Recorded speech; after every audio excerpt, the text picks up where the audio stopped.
grand Frignac, et qui est Belphégor est un artiste, un architecte et un alchimiste du sens, le spectre, le masque, le beau démon.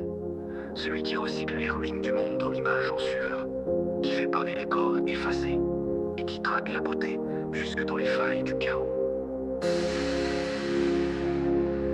Belphégor dans les textes anciens, c'est aussi un démon des plaisirs interdits, des désirs qui rampent dans les coins, des excès créatifs. Il est à la fois le bâtisseur éco-responsable et le démon baroque qui sabote la façade. Il est le théâtre et le décor qui tombent. Il est Belphégor.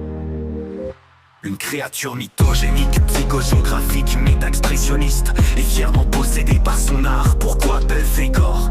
Belphégor, c'est la contraction d'un spectre, d'un nom civil et d'un masque. C'est belle pour la beauté, c'est le contrat dans les ruines.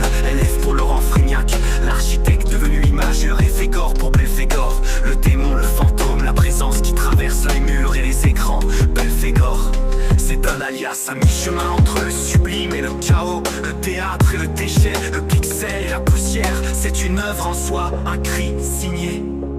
Une œuvre entre matière pauvre, mémoire saturée et gestes primitifs.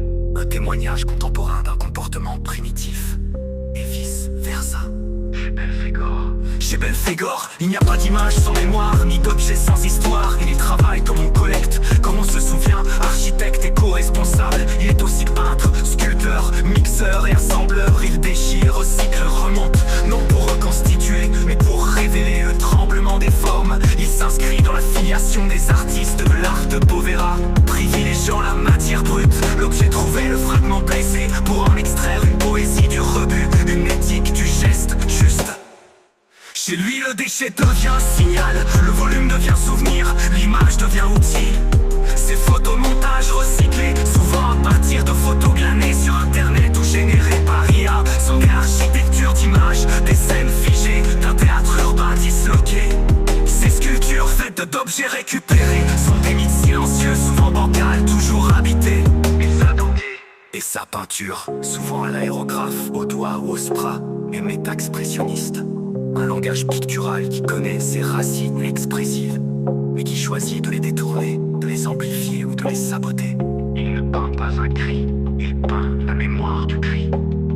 Il ne sculpte pas une forme, il sculpte ce qu'elle laisse derrière elle.